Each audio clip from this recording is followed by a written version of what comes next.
The Cornelius, Oregon Church of Christ welcomes you. Brian Haines goes into the divine perspective. As his created beings, how do we think so much differently than God? This lesson was delivered on May 31st, 2026. You know, a lot of times there is a question that we have in life about circumstances or things that happen, and we say, God, why did you do that? Excuse me, I'm going to sneeze for a moment. Gregor, cut this. But if I say I'm going to sneeze, it goes away. So that worked well. And we say to God, God, why is it that you did things the way that you did them? Or maybe we say, you know, God, if I were you, I would have done things differently. And of course, you know, when you say it that way, it sounds very vain and very arrogant, but I would suggest that's probably a pretty common feeling that we have. And in fact, if you pause for a second, you think about times in the Bible where people talk this way, you kind of realize that it is a common conversation. I was thinking of Ezekiel chapter 18 when the Israelites are talking to the prophet Ezekiel and they're telling God that they had a complaint about God. They said, God, what you're doing to us, that is the fact that they were about to be destroyed as a nation, that God, and I appreciate Ryan's passage this morning in Jeremiah, where Jeremiah was talking about God having said, look, I'll raise you up, but if you disobey me, I'll destroy you no matter what I just said. That a lot of the Israelites were saying, well, God, what you're doing to us isn't fair. And it's almost as though the Israelites are saying, God, if we were God, we'd do things differently. And I think that that's a pretty common feeling that people have. I think Job might have been expressing something like that. In Job chapter 27 and verse 2, Job was talking about the fact that he felt like justice had been denied him. And he was talking to God about this, and he was saying, God, you know, you owe me an answer. He said, as God lives, he's taken away my justice. The Almighty's made my soul bitter. Job expressed this a lot. You know, God, I think you've done something wrong. I think, God, you've made a mistake and you owe me an explanation. We mentioned Jonah in our class time this morning, and Jonah's an interesting story, how in Jonah chapter 4, after he preached the word to the people in Nineveh, they repented, and Jonah was really unhappy about that. He had wanted to see them destroyed. And God had relented. And clearly Jonah felt like God had made a mistake. And so I'm suggesting this morning that there's a lot of times in our life where things aren't going the way that we think they should, or things happen that we don't think should happen. And we kind of step in there, and as I said, we're not necessarily being so bold as to say it this way, but we're kind of saying, God, if I had been in your position, I would have done things differently. I just saw recently a meme that somebody put up there, and they were kind of meant to be critical of the Bible, and they said, you know, it's kind of crazy. They said, if I were God, I wouldn't have just picked a book to talk to people. I'd talk to people all sorts of ways. I'd send them messages. I'd talk to them personally. And they said, yeah, text them, yeah. And I would get them messages other ways because this just isn't a very good way. And the person that put that out there was very sincere about that. You know, I just don't think this is really the best way to communicate to somebody. Maybe somebody sometimes thinks, well, you know, I don't think we should get too concerned about big sins or little sins. It's just the big ones. And you look at a story in the Bible, you look at something like Uzzah in the Old Testament. You remember Uzzah? He was the man that when the ark was being transported, the ark falls and he reaches out to stop it from falling and he dies the moment he touches it. And God had said, don't touch it or I'll, or you'll be punished. And even David at that time seems to think, God, that's an overreaction. And we might be tempted to say, you know, if I were God, I wouldn't get so upset about these little things. Maybe like Moses, whenever he struck the rock instead of talking to it. That seems like a little thing. And it seems odd that God gets so angry about little things. If I were God, maybe I wouldn't be so upset over little sins. I've heard people say, you know, why did God let Satan in the garden? That seems like a mistake. That seems like a bad idea. Why was it that God allows Satan to walk around and tempt us in the first place? If I were God, I'd tell Satan he has to get out and he can't tempt us. That's how I'd handle it. If I were God, I don't think I'd even created a place like hell, or I wouldn't have even let death be an issue. I wouldn't even let people know about sin. I would have done things differently. Again, I think a lot of times those kind of thoughts creep in our mind, and we think that maybe in the big scheme of things, in the big picture, or maybe we just think, if I were God, I wouldn't have done that thing that happened to me. And as I said, I think it's natural that sometimes we question God. And then we say, God, I think I would have done something a little different, that we just feel that way. And like I said, a lot of times it's because things happen in our life and we're kind of trying to scramble for answers. And we say, I just can't really find an answer to this moment in my life. And so maybe it comes down to, I'm kind of thinking God made a mistake. I want to address that idea a little bit differently by trying to describe the idea of how does God see things? I brought something this morning I want to put out here and you to think about, and I'll explain it later.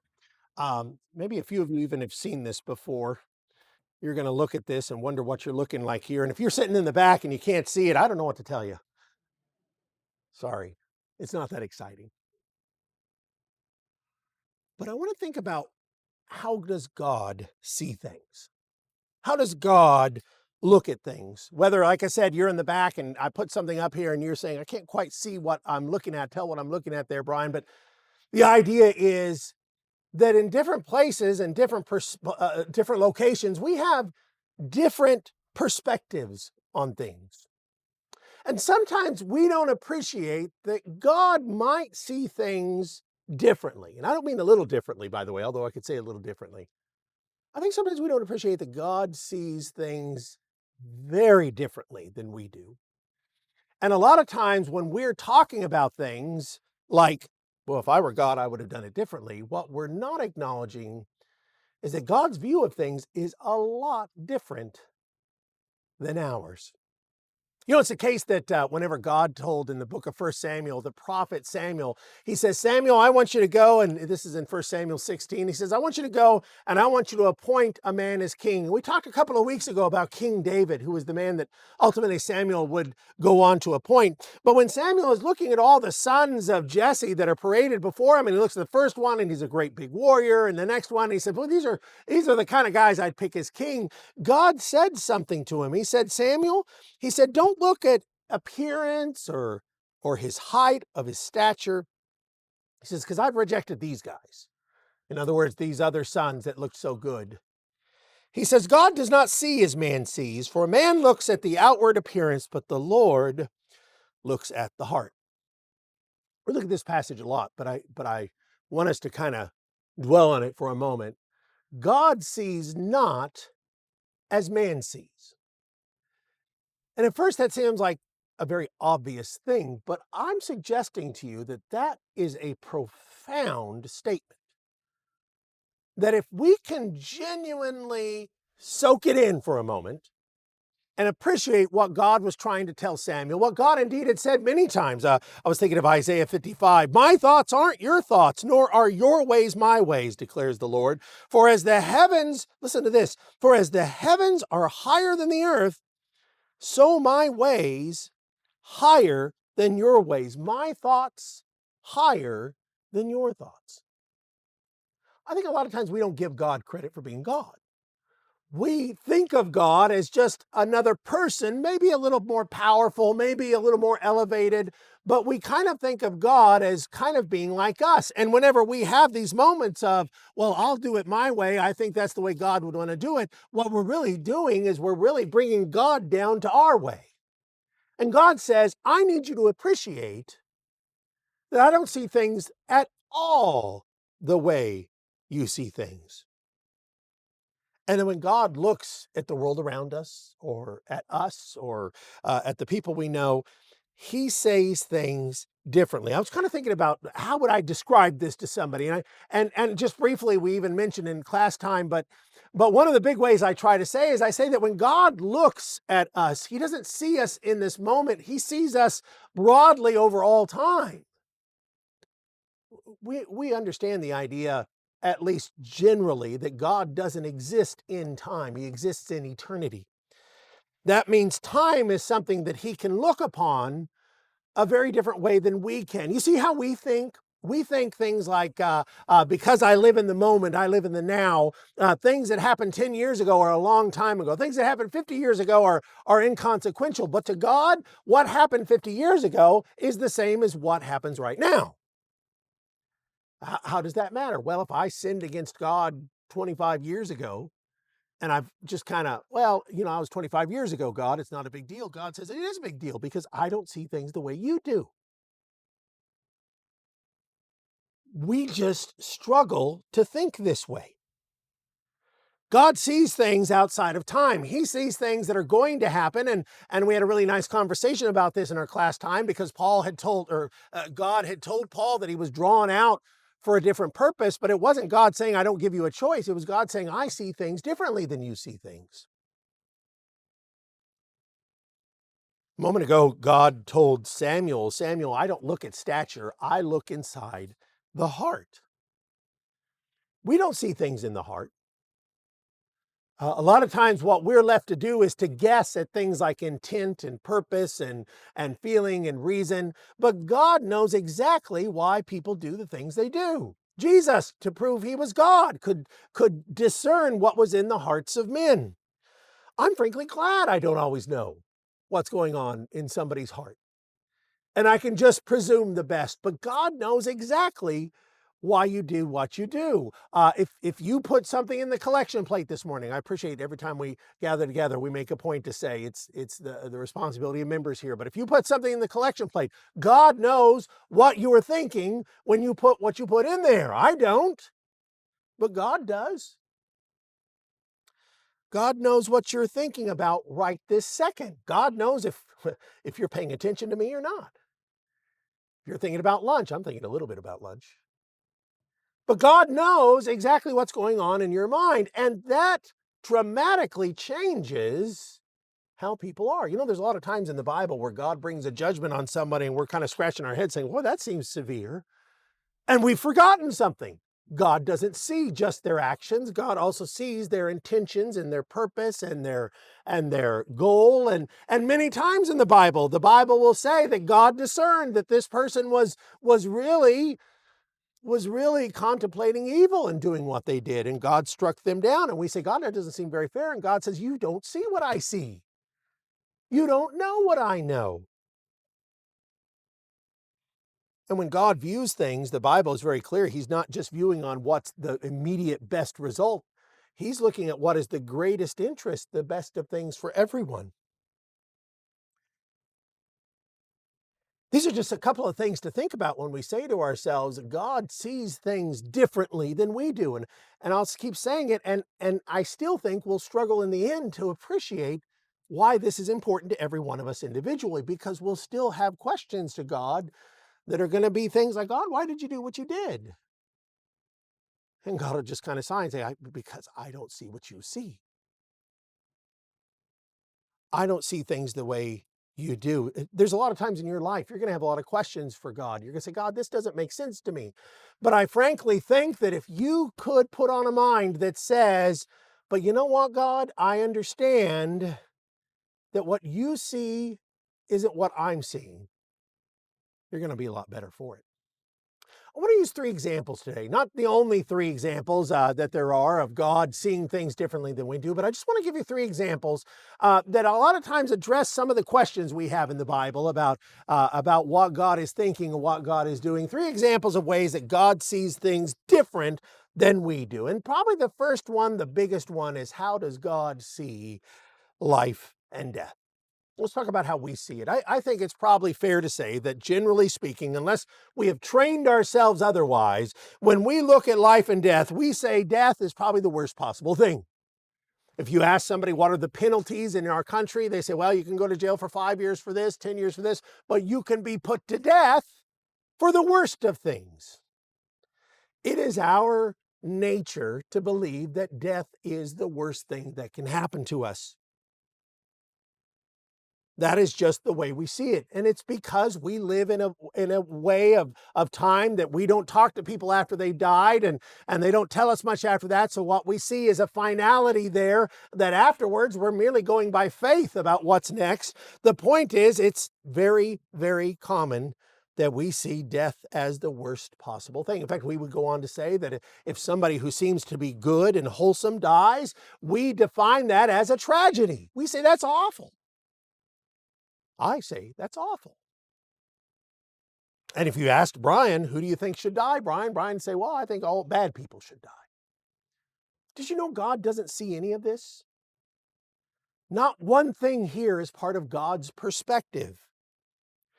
God doesn't see death as the worst possible thing. This might surprise you. God sees death for somebody who is his as the best thing. God sees our death as a good thing. Look at this statement here in Psalm 116, verse 15. Precious in the sight of the Lord is the death of his saints. That's not how we think. I'll tell you what, sometimes I'll hear brethren talk about a church that's, maybe it's small and maybe the members are older, and they say, 3 or 4 of the members died. And they say, oh, that's terrible. Our members are dying off. But from the divine perspective, that's fantastic. They're winning. But we don't say that because we don't see things the way God sees things. But from the divine perspective, we're being told that when God sees the passing of a saint, he sees a victory. He sees a win. He sees success. We don't like that. We don't want to see it that way. And I'll talk to somebody, and again, like I said, the example of the church where members are older and some of them are passing away, and somebody says, it's a real terrible thing what's happening to our church. This is a conversation I had with somebody just recently. I said, no, it's a wonderful thing from God's perspective that people are faithful to the end and receiving their reward, but that's not the human perspective. We read a story about how the Israelites go into the land and they kill a lot of people, and we say, wow, God, that doesn't make sense to me. And God says, it makes perfect sense to me because I see things you don't. God says, I live outside of time. I knew what was going to happen if those children grew up as Canaanites. I knew the evil that they would do if they went on. There's an incredible story in 1 Kings chapter 14 about one of the early kings of Israel, and his son was sick, and so he sent, his wife went to the prophet of God to ask, can you do something? Well, the king was wicked, and God says, you're a wicked man, come here. But he says, but your son, this is kind of crazy. He says, your son is good, so guess what? Your son's gonna die because he's good. And at first we say, well, that's backwards. The evil king should die, not the good son, but not from God's perspective. God doesn't see things the way we see them. We see that a massacre of Canaanite children is a horrible thing, and God says, "Boy, I'm glad that happened to prevent them from that ultimate point." Paul kind of reaches out and kind of expresses this a little bit to the Philippians. He says, whether I live or die, he was talking about the fact that he wasn't sure what was going to happen to him next. He says, whether I live or die, he says, I'm hard pressed. Which is better? He says, because I have the desire to depart and be with Christ, for that is much better. That's how God sees life and death. Now I pause for a second. That's for the righteous. How about the unrighteous? The people that from the human perspective, we say they should be the ones to die. If you're gonna do something, you should see that the evil will die. God actually says that's not a good thing to me when the wicked die. Do I have any pleasure in the death of the wicked, declares the Lord? God goes on to say, they're going to see an eternal punishment. I don't want that to happen. From the divine perspective, this will sound radical, but if 10 of us died to preserve the life of one sinful person, do you see how God might say, oh, that sounds good? Because I just brought 10 people home to their reward, and I'm giving this one wicked person a little more time, because what does the Bible say? God is patient. He desires all men to change. We don't like that. I've often said if God had approached me like Job, and God says, Brian, I'm going to do something. I'm going to take the lives of both of your children. And my hope is that the person down the road from you who's a drug dealer and a terrible person, that they might change their ways. I'd tell God, I don't think that's a good deal, but I understand why God thinks it is. I'm grateful God doesn't tell me or ask. Because sometimes the way God sees things is so hard for me that I'm just struggling to accept it. Let me give you another case of what I mean. God sees things differently. Adversity or tribulation or difficulty in life. We go through difficult moments in life. And one of the things that we would commonly say is that when it comes to suffering, you should avoid it at all costs. And instead, what you ought to do is to pursue prosperity. You know, maybe it's that advice you tell somebody. Somebody says, hey, I'm looking for a job. And we say, well, you ought to pick the job that pays the best. Somebody's looking for something to do, and we say, well, you ought to pick the thing that gives you the most joy. That's kind of the way we think of life. We think of life is that the good things are what's best. I hear a lot of people say, you know, the best life is the blessed life. You know what they mean by that? They mean that if a person's living really good, God is shining his glory on them and he's blessing them. And that's the way humans think. And they think, wow, you know, some atheist billionaire could say, I must be doing really good with God, as good as my life is going. But that's how humans think. That's how Job's friends thought. They said, Job, all these bad things that are happening to you, it must be because you're evil, because bad things are supposed to happen to bad people. Adversity, that's a sign of evil. If you have comfort and ease, that's the sign that God likes you. But you know what God says about things like prosperity? God says, you know, you need to be careful, because doing well is sometimes the most dangerous thing.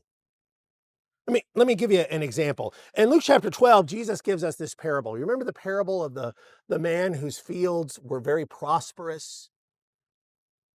And he was very blessed in all the things he had. And he said, wow, I had such great crops this year. He says, I'm going to tear down my barns. I'm going to build bigger barns and fill it up.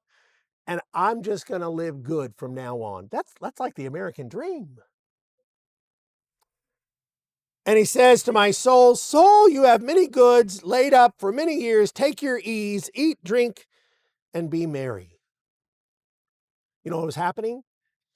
He was sliding into a place where he was an offense to God, because his prosperity led to apathy.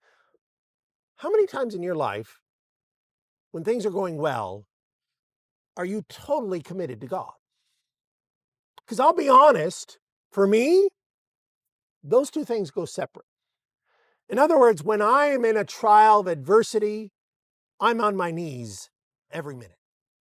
I'm praying constantly. I'm fasting more often. In the last 6 months, I fasted more than I've done it in the last 5 years.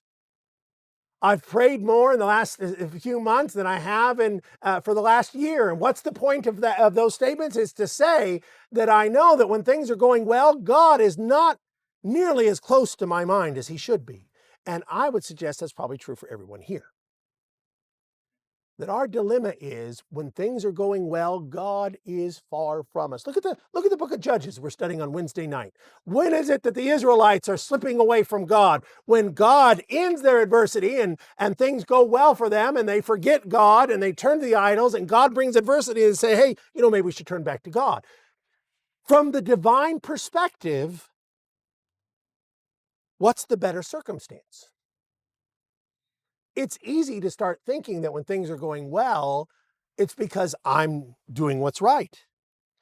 One of my favorite passages in the book of Proverbs is by a man named Agur. And Agur talks about praying to God. And he says, you know, God, he says, I don't want you, and I'm kind of paraphrasing here. He says, I don't want you to give me either poverty or riches. He says, I kind of want to, I don't want you to make me wealthy. He says, because if you do, he says, feed me the food that's my portion, my daily bread, he says.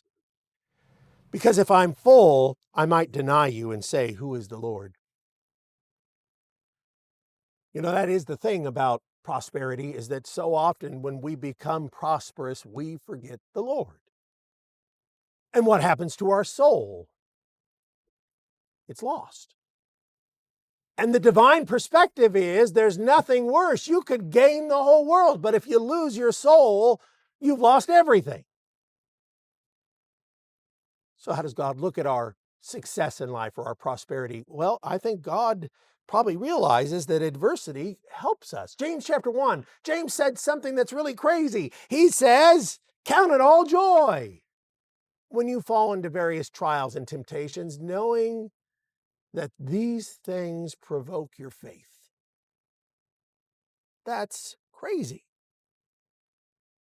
But it does, from the divine perspective, make sense. You know, bad things happen to you in life and you say, is God punishing me? But hopefully you can say for a moment, wait a second, that's my view. That's a man's view. God sees things from a very different perspective. God sees things from a very different perspective. And perhaps what I need to appreciate is that God is trying to purify me. 1 Peter chapter 1 talks about being purified by the things that we go through so that we are inheritors of the kingdom of heaven. Because it doesn't matter if you gain the whole world, if you lose your soul, that's it. Here's one more to think about. Faith and sight. You know, I mentioned that a moment ago. Somebody said, you know, that I've seen people say, you know, if I were God, I wouldn't just give everybody a book and say, hey, you need to understand this. I'd do things differently. I'd send direct messages to somebody. You know, I'd send the holy email or I make a joke about that. But truly, I would give them dreams. And a lot of people think that more people would believe if God just did more miracles in the world. Do you ever think that way? Because on occasion I do. Occasion I think, boy, if some profound miracle just happened, maybe everybody would turn to God. If God just spoke out from heaven, maybe everybody'd say, yeah, that's it, God, you're giving it to us. If I could just see God, all my doubts would wash away. Is that true? You're right. It is not true. And we can prove that because the Bible shows us that God worked all sorts of miracles in times past and people didn't believe. You know, one of the greatest examples of this, Paul warns us not to be like the Israelites. In 1 Corinthians chapter 10, he says, don't be like the Israelites. What did they see? They saw the 10 plagues brought down, the wrath of God. They saw the water part. They walked through it. Can you imagine what it would have been like to be an Israelite walking through the Red Sea as the water is parted from you? You're walking through it. Wow. You wake up every morning and there's bread on the ground. Wow, if there is not proof. You heard God talking on Mount Sinai and it scared the daylights out of you.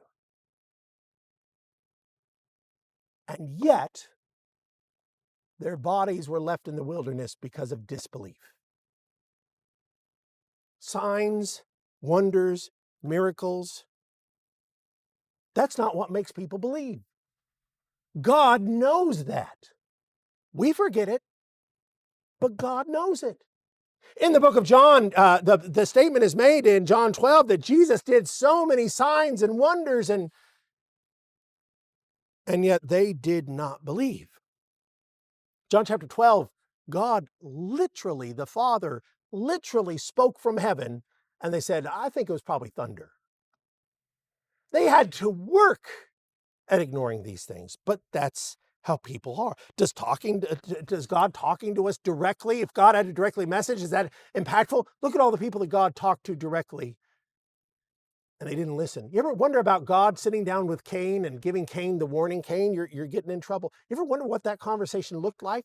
Did God appear in the form of a man? Was it a dream? Whatever it was, God says, Cain, you can't do this. Cain goes and does it. You know, God, I told you a few weeks ago, one of the remarkable things about the life of David is that there's no indication God ever directly talked to David. That instead, God talked to David the way he talks to us, through his word, through the messengers that brought his word. But he did talk to his son twice in dreams. What happened to his son? He was given more wisdom than any person, and he turned away from God. That is profound. You know, in the parable of Lazarus and the rich man in Luke chapter 16, there's I think probably the meaning of the parable, the core idea of that is that rich man in torment says, I don't want my brothers to end up here. I don't want them to be lost. So he says, I need you to raise Lazarus from the dead so that a dead man walks up, knocks on the door and says, you guys need to change. Abraham says to him, no, they have Moses and the prophets. They have, what's that mean? They have this. And the rich man says, no. He says, no, Father Abraham, if one goes to them from the dead, they'll repent. This is profound, what the response is. But he, Abraham, said to the rich man, if they don't hear Moses and the prophets, neither will they be persuaded though one rise from the dead. Add in the bottom of here, neither will they be persuaded if 1,000 miracles are worked in front of them. If God speaks from heaven, thundering upon them his voice, if all of that was the case, people wouldn't listen. But the idea of faith, God has always indicated that faith is the thing that he loves. Where does faith come from? Faith comes by, Romans 10, verse 17, faith comes by hearing the word of God. And God says this is best. What is written is best. And I think we can understand why God is saying that, because it reflects the idea of a choice that we make. I choose to believe that this is true. And when I have made that choice my own, I own it, I defend it, I nourish it, I take care of it, and I don't expect that it needs other things to grow. Different perspectives. Try to make the case to you this morning of something very obvious. God sees things very differently than we see them. But I'm hoping that the bigger idea here is that we can appreciate what that means to my life, because there are a lot of times where you have something, whether it's something in the Word of God, you read about some event that happens, whether it's Uzzah being struck dead or the Israelites destroying the Canaanites, and you say, well, that doesn't sound like the right way to do it. That we say to ourselves, well, but God sees things differently than I do. God can see things that I can't see, all the way down to the human heart. And God then makes choices differently than perhaps I would make choices because of that. And fundamentally, that knowing God is good, I know he sees what's best. And I just have to learn to trust that. You're going to have a lot of times in your life where you're going to really wonder, was this really the best thing? And I hope that the answer of saying, God sees something that I didn't see here, can be something you can lean on and say, I can trust that God's vision is a lot better than mine. Let's take a second and let's go to our Father in a word of prayer. Would you join me in prayer? Holy God and Father in heaven, we come before you in prayer, and we're thankful for the blessings that you give us. And Father, we appreciate and understand this morning just how differently you see things than we do. And Father, we're sorry for all the times where we've tried to compel your word to fit our vision, whenever we need to appreciate that you, being God, don't see things the way we do. As far off as heaven is from earth, so are your ways different than ours. Help us to learn to trust you. And Father, when we have those questions, we ask you to forgive us, Father, but we ask you also to help us to remember that even in those questions, that there are things we just don't see. And we see the best of your servants oftentimes when challenged with moments that they didn't understand, they just trusted in you because they could believe you were greater. Help us to believe you're greater than us. And help us to trust that vision. Father, we love you and we thank you for the time we have together, in the way that you have created a plan of salvation, and the work that you have established for us to do. And we pray, Father, that we'll learn to trust that way. It's in the name of Jesus, our Lord and Savior, we pray. Amen. Well, you probably been wondering what I'm doing with this thing. And if you couldn't see it in the back, I'll raise it up for you. I'll put it up here. I think a lot of times about how it is that mankind views sin. Let's remember our mind in the book of Numbers, the Israelites, and and the things that the Israelites did. And just how terrible some of those things were. Like for example, Baal Peor. Remember Baal Peor, where the Israelites joined themselves to the god Baal? And that they did something so atrocious before God that it was just sickening, and it was talked about for hundreds of years afterwards. And you say, man, that's a lot of sin. And you might even step back a little further, back when Israel had rejected the message of the spies. Remember the 12 spies, and 10 of them came back and said, we can't take this land, and it's a terrible thing. And so God said, well, then I'm going to, not let you in the land, like here. I'm not going to let you in. That was pretty bad stuff.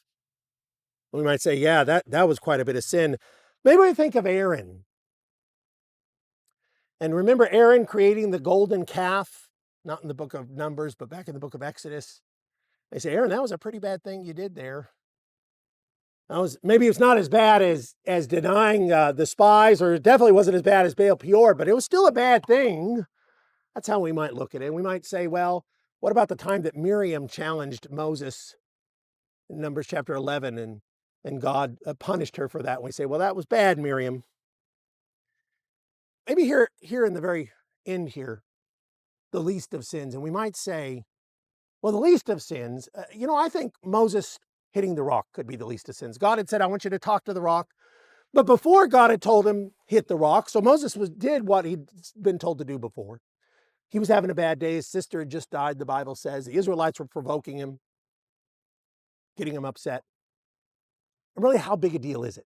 Talk to the rock, hit the rock. They both got water out. I think from the human perspective, we'd say this is a pretty low sin. But here's the thing. God said to the Israelites, you don't get to go into the promised land. Moses and Miriam don't get to go into the promised land. But here's the thing. Moses, the faithful servant of God, he also doesn't get to go to the promised land. Each sin got the same punishment.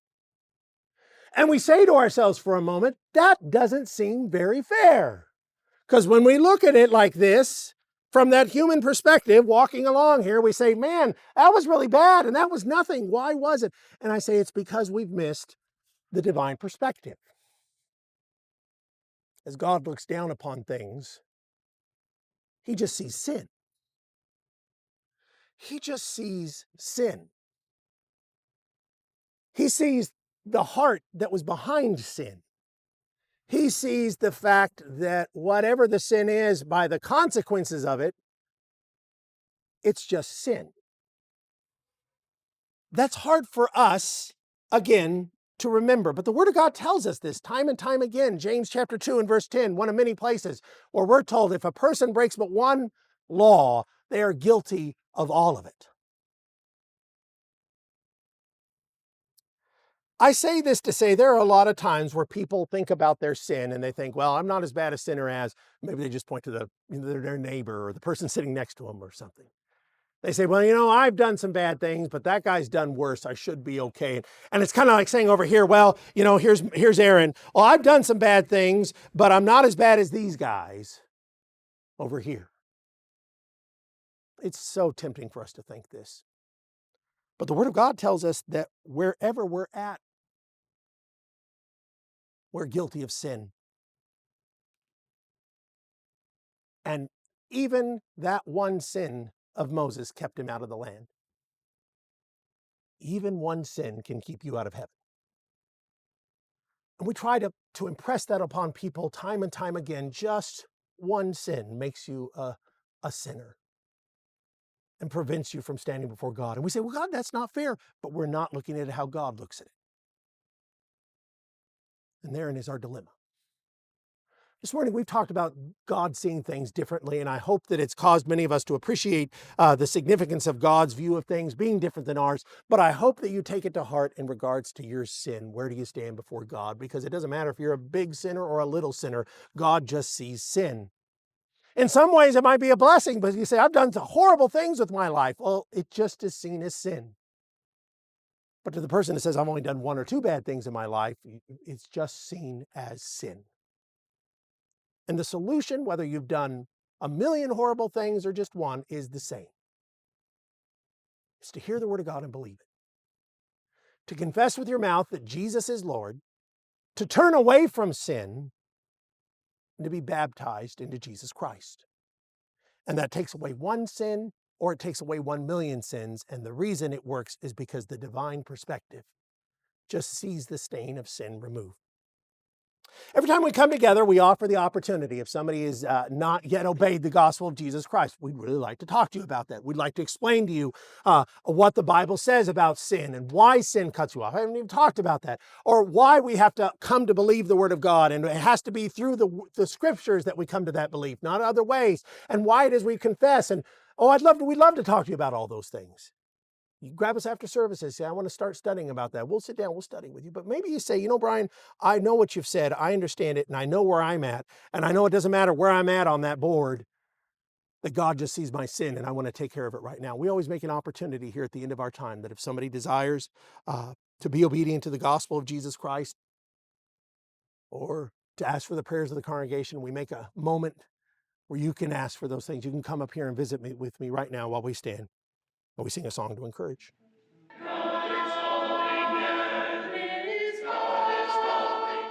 Thank you for joining the Church of Christ in Cornelius, Oregon. We can be found on our website. You can scan the QR code on your screen or the CD you were given, or on Facebook at facebook.com/Cornelius Church of Christ. Thank you, and God bless.